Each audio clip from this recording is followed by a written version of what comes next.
हर हर महादेव। दुनिया का मोह त्याग कर शिव में रहिए लीन, सुख दुख हानि लाभ तो शिव के ही हैं अधीन।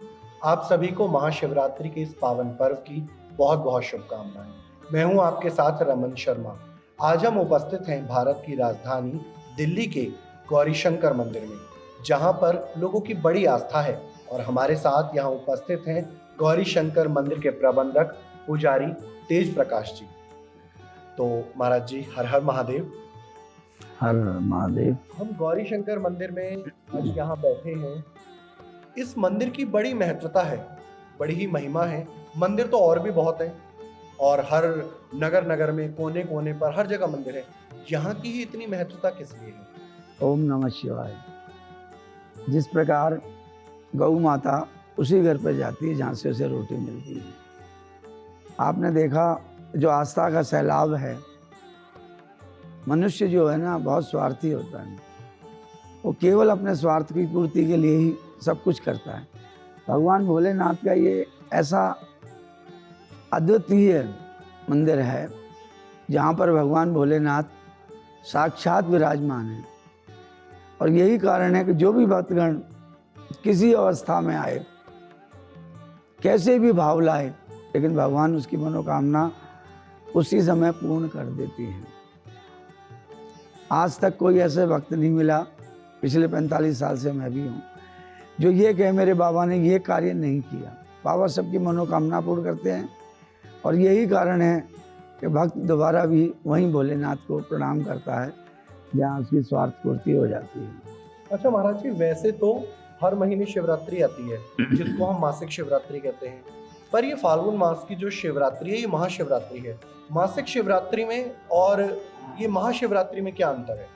आप देखिए कि मासिक शिवरात्रि शिव त्रयोदशी, द्वादशी में त्रयोदशी का योग होना चाहिए, उस दिन का बड़ा महत्व है। ऐसा था, कैलाश पर्वत पर माँ पार्वती के साथ बाबा प्रदोष वाले दिन तांडव नृत्य करते हैं और ऐसा मधुर करते हैं। माँ तो क्या, सारे देवी देवता मुग्ध हो जाते हैं, भूल जाते हैं। भगवान विष्णु और ढोलक बजाते हैं, नारायण वीणा बनाते हैं, और इतना सुंदर नृत्य होता है वो संध्या समय का कि भगवान शंकर उस समय की छवि कोई देख ले या स्मरण मात्र कर ले तो उसकी मनोकामना पूर्ण हो जाती है। एक दिन माँ गौरा ने कहा, बाबा ये देवता तो संपन्न हैं, लेकिन जो आपकी सेवा कर रहे हैं, जो आपके लिए जीवन में कितने बड़े बड़े कष्ट उठाते हैं, कोई पर्वत चढ़ रहा है, कोई अग्नि में तप रहा है, इन सबको आप ऐसा अवसर क्यों नहीं देते हो? तो बाबा भोलेनाथ ने कहा, प्रदोष वाले दिन जो भी भक्तगण किसी भी शिवालय में जाएगा, एक लोटा जल भगवान शंकर को मेरे को अर्पित करेगा, तो मैं उसको स्वीकार करूंगा और वही फल दूंगा जो आज आपको मिल रहा है, उन्हीं देवताओं की। इसीलिए प्रदोष का महत्व है। प्रदोष के दिन संध्याकालीन किसी भी शिवालय में आप जाइए, एक लोटा जल लेके भगवान शंकर को चढ़ाइए और एक दीपक जलाइए, आपकी मनोकामना पूर्ण हो जाएगी। देखिए, बहुत सुंदर चर्चा हमारी कि अभी अभी बताया कि प्रदोष काल में ही भगवान शिव की पूजा क्यों होती है, साथ ही महाशिवरात्रि और मासिक शिवरात्रि में क्या अंतर होता है। चलिए, अब एक चीज़ और जो है मैं जानना चाहूँगा महाराज जी, कि जैसे भगवान विष्णु हैं, तो हमने कभी माता लक्ष्मी के साथ उनकी वर्षगांठ नहीं सुनी, राधा कृष्ण की वर्षगांठ नहीं सुनी, भगवान सीताराम जी की वर्षगांठ नहीं सुनी। गौरी शंकर भगवान की ये जो वर्षगांठ है, ये क्यों मनाई जाती है? ओम नमः शिवाय। भगवान भोलेनाथ आदिदेव हैं, महादेव हैं। तो बाबा का चमत्कार क्या है कि बाबा ने ही विवाह किए हैं। पहले सती से किया, फिर पार्वती से किया। सारे देवी देवता आए, भगवान भोलेनाथ हमें भी अपना सौंदर्य रूप दिखाओ, तो बाबा सहजता में आए और सती के साथ विवाह हुआ। इसके बाद माँ पार्वती ने पूर्ण जन्म लिया हिमाचल के यहाँ। उन्होंने घनघोर तपस्या करी। ये जो पार्वती शब्द है, पर्वत से है। माँ ने अपने आप को बिल्कुल वहाँ पे बर्फ में पर्वत बना लिया। तो उन्होंने फिर भी प्रार्थना करी सारे देवता बोले बाबा आपके लिए कोई तप कर रहा है। बाबा बोले नहीं, अब नहीं। तो सब देवताओं को भेजा कि तुम पहले जाओ। तो 5 ऋषि गए और उन्होंने कहा किसका भाजन कर रही है, वो तो ऑर्डरदानी है, उसके बाद कुछ नहीं है। सती अडिग रही, कहने लगी जो मैंने देखा है वो आप लोगों ने भी नहीं देखा है, आपको केवल भगवान शंकर का एक स्वरूप दिखाई दिया है। इसलिए जब उन्होंने देखा, बाबा से कहा कि बाबा नहीं, सती आप ये जो है पार्वती आपकी हैं और इनको आपको वर्ण करना पड़ेगा। और दूसरी बात यह है कि हमको अवसर मिलेगा आपको दूल्हा वरणता देखते।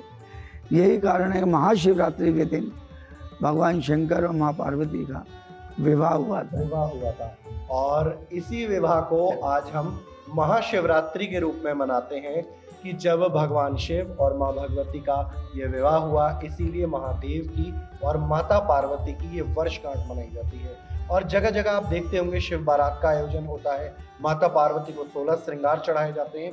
तो ये सब जो है हमारी सनातन पद्धति है। और इसमें कई जोड़ों के, मतलब जो लोग पंडित जी विवाह के लिए प्रार्थना करते हैं महादेव से कि भाई जिन लोगों के विवाह में अड़चन आ रही होती है, तो उन लोगों के लिए आप क्या कहना चाहेंगे कि इस महाशिवरात्रि पर वो क्या करें? हमारे धर्म ग्रंथ बहुत बड़े हैं, ऐसी ऐसी हमने शिक्षाएं दी हैं, लेकिन हम लोग वंचित रह जाते हैं। इस चीज़ का अभाव है। जो भी कन्या योग्य वर चाहती है और अमर पति चाहती है, उसको चाहिए भगवान शंकर की आराधना करे। इसलिए कन्याओं को चाहिए कि माँ पार्वती के साथ साथ भगवान शंकर पूजा करें और मनोकामना अपनी सिद्ध करें। मनोकामना पूर्ण जब ही होगी जब आप भगवान शंकर के चरणों में माँ पार्वती के साथ पूजा करेंगे। तो महाराज जी ने आपको बता दिया है कि जो लोग अपने विवाह को करना चाहते हैं, जिन लोगों के विवाह में अड़चन आती है या विवाह किसी भी कारण से नहीं हो पाता है, तो महाराज जी के द्वारा बताए गए ये उपाय आप कर सकते हैं इस महाशिवरात्रि पर। अच्छा, गौरी शंकर मंदिर जो है महाराज जी, इसका क्या इतिहास रहा है? यहाँ के कुछ जो इतिहास है, कैसे इस मंदिर की स्थापना हुई, और यहाँ पर जो ये बाबा का शिवलिंग है, क्या ये स्वयंभू है? इस पर आप एक बार प्रकाश डालें। ओम नमः शिवाय। पहले तो जीवन में अपना एक आधार बना लो। सोते उठते बैठते एक नाम जपना शुरू कर दो। आपकी हर सांस में भोलेनाथ का नाम आना चाहिए, क्योंकि देखिए आदि देव महादेव है। एक देव है जो सारे संपूर्ण है, इनको ऑर्डरदानी कहा जाता है। अरे मनुष्य तो मनुष्य, भूत प्रेत भी इनसे प्रिय हैं, जबकि सबकी मनोकामना, जो भूत प्रेत कौन है, जो चला गया है, अदृश्य है, भगवान शंकर उसकी भी आराधना सुनते हैं। उसके पास तो कुछ भी नहीं है, वाणी नहीं है, पान फूल नहीं है, क्या चढ़ाएगा वो? लेकिन भगवान शंकर ऐसे हैं, कहते हैं ना ऑर्डरदानी। ऑर्डरदानी का मतलब होता है जो स्वयं प्रसन्न हो जाता है। आशुतोष, कैसे कैसे तो नाम है भगवान शंकर के। क्षण में प्रसिद्ध, 1 मिनट में क्षमा। ये जो गौरी शंकर मंदिर है, ऐतिहासिक सिद्ध सनातन, आज का नहीं 800 साल प्राचीन मंदिर है। आप जो देख रहे हैं कि 1 मंजिल ऊपर आपके भगवान शंकर का जो शिवलिंग है विराजमान है। यहाँ पर नीचे यमुना मैया बहा करती थी और उससे चढ़कर ऊपर 5 पीपल के झुरमुट के पेड़ के नीचे ये स्वयंभू शंकर भगवान है। इनका कुछ पता नहीं कब से गया, युगों से चले आ रहे हैं। जो भी भक्तगण आते थे 1 लोटा जल भरते थे यमुना मैया का और वो यहाँ चढ़ाते थे।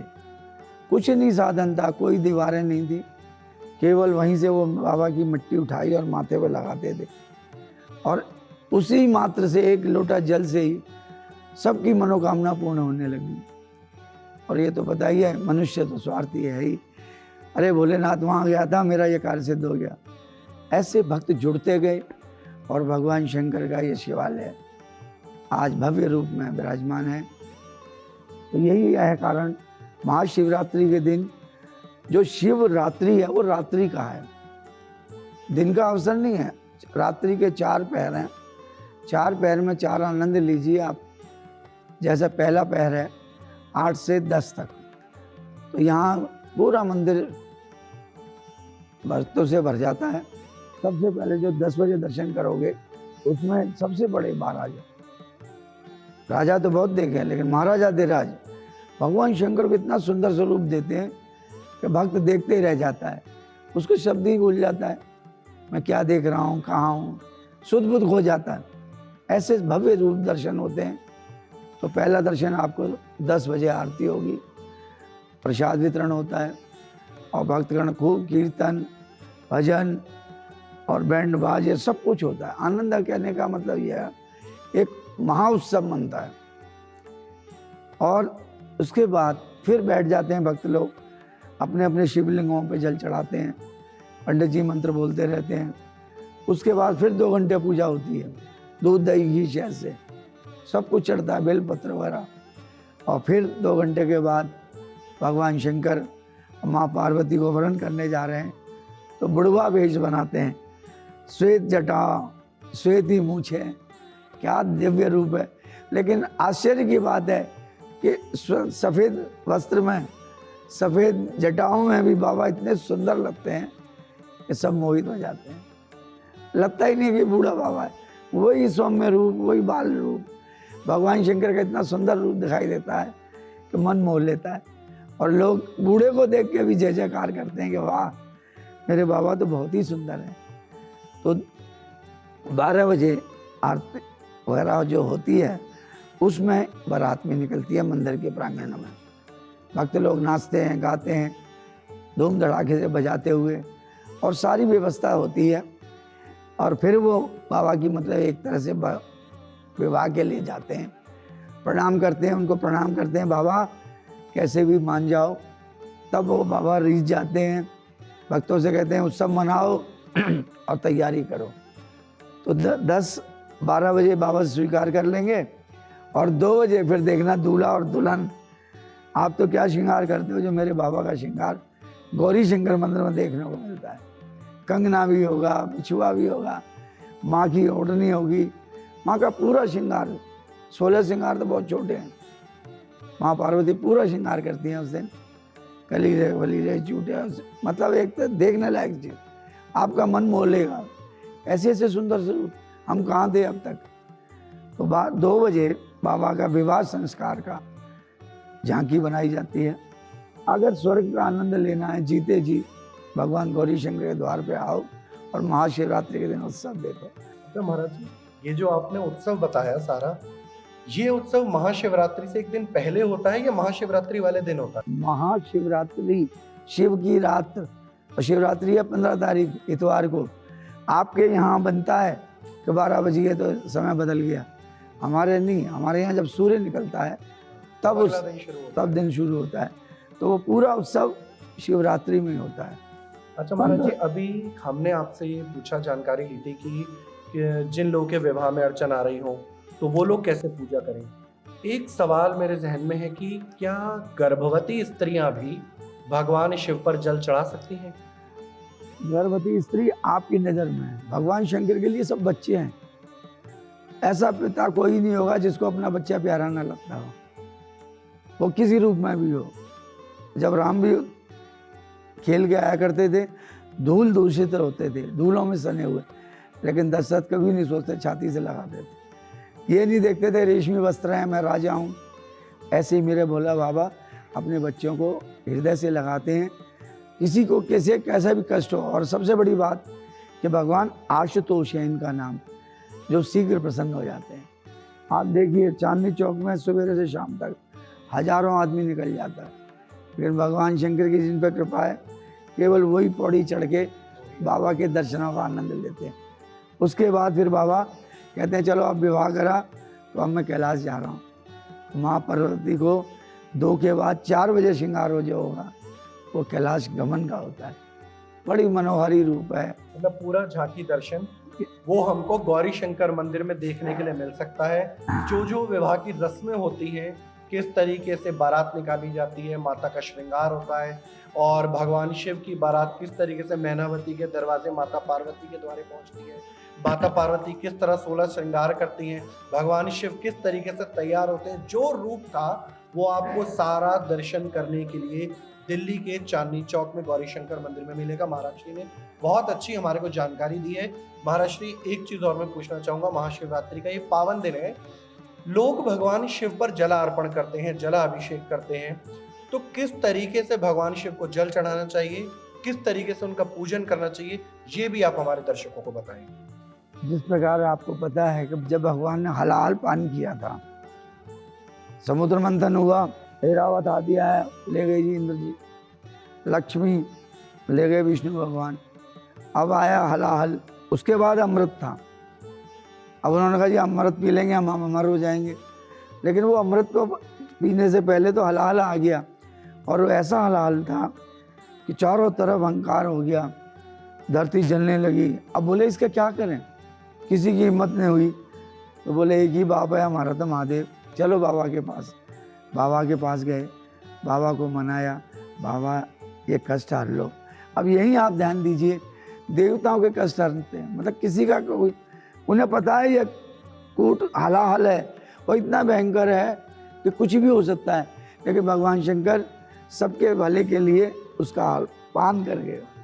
और जब पान करा तो हृदय जैसे ही उनके पहले मुख नीला हुआ, फिर कंठ, तो सब देवताओं ने हाथ पैर पकड़ लिए, बाबा रोको, बाबा बस हमसे गलती हो गई। अब वो पी चुके थे तो कंठ में रोका गया है उस दिन ही से। और तब जब देखा ना कि जहर बहुत बढ़ रहा है, तो बोले क्या करें, बोले सारे देव तीर्थ बुलाओ, सब तीर्थों को बुलाया, भगवान शंकर का अभिषेक कराया।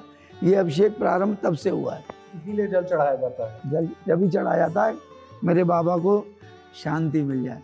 फिर आनंद नहीं आया, बाबा कर रहे थे बम, अब उसी से ये बम निकला है, बम बम हम जो बोलते हैं, बम बम भोले, वो उसी वहीं से निकला है। तो बाबा ने क्या किया, बोले भाई गर्मी अब भी आ रही है, तो बोले ऐसा करो दूध लाओ, कपिला गाय को दिया, दूध आ रहा है, बाबा का अभिषेक हो रहा है। तब से उन्होंने कहा दूध का भी अभिषेक करो, लेकिन फिर बोले नहीं, बोलो दही लाओ, तो दही से मलाओ खूब, अब भी आनंद नहीं आ रहा, घी लाओ। इन सब की तासीर ठंडी है, आप देखना, तो ये साधारण नहीं है, हाइजीनिक नहीं है, साइंटिफिक है। आप अगर गर्मियों में नाला के देखो इतना ठंडा होता है बहुत ज़्यादा, फिर भी नहीं हुआ, दूध दही घी शहद लगाए चढ़, और दे जल की धारा बह रही है। तो जल धारा शिव प्रिय है, भगवान शंकर को प्रसन्न करना है, ये सब साधन ना हो, एक लोटा गंगा जल जरूर चढ़ा देना। उसके बाद घी शहद हो गया, फिर भी नहीं हुई, तरक्की हुई, तो बोले बिल्व पत्र लाओ, बिल्व पत्र बहुत ठंडा होता है, भगवान को वो अर्पण किया गया। महाराज जी, बेल पत्र का बहुत महत्व है। हाँ। हम देखते हैं कि कुछ चढ़ाए ना चढ़ाए, शिवालय में लोग बेल पत्र जरूर चढ़ाते हैं, तो ये बेल पत्र ही इतना बाबा ने क्यों स्वीकार किया? बताया ना आपको, उनको तृप्ति थी, और 3 नेत्र हैं उसके। अच्छा, ब्रह्मा, इनके भगवान शंकर के 3 नेत्र हैं, तो उनके अर्पण करा जाता है। अब देखो ऐसा होता है, जब आप जीव देखता है कभी भी अपने लिए, मेरे भोलेनाथ मैं क्या कर डालूं, रावण था 10 सिर थे तो काट के डाल दिया, जब एक ही सिर है तो कहाँ से चढ़ाऊं। तो इसलिए मैं कहता हूँ भगवान शंकर, लेकिन ऐसी नहीं है, सब लोग कहते हैं भगवान शंकर से बड़ा देवता कोई नहीं। आपकी मनोकामना आपके मन में आने से ही पूर्ण हो जाती है, ऐसा भगवान शंकर का आशीर्वाद है। ओम नमः शिवाय। बहुत सुंदर, महाराज श्री के साथ चर्चा करके हमें भी बहुत अच्छा लगा। हम उम्मीद करते हैं कि आपको हमारा ये महाशिवरात्रि का कार्यक्रम पसंद आया होगा। आज के हमारे इस कार्यक्रम में इतना ही, और आपने जानी महाशिवरात्रि की ये महिमा और गौरी शंकर मंदिर का संपूर्ण इतिहास। चलिए हमें दीजिए इजाजत। महाराज श्री, आपका बहुत बहुत धन्यवाद, आप हमारे साथ जुड़े। ओम नमः शिवाय। ओम नमः शिवाय। ओम नमः आप सभी को संस्कार चैनल, सत्संग चैनल, शुभ चैनल की तरफ से महाशिवरात्रि के इस पावन पर्व की बहुत बहुत शुभकामनाएं। ओम नमः शिवाय।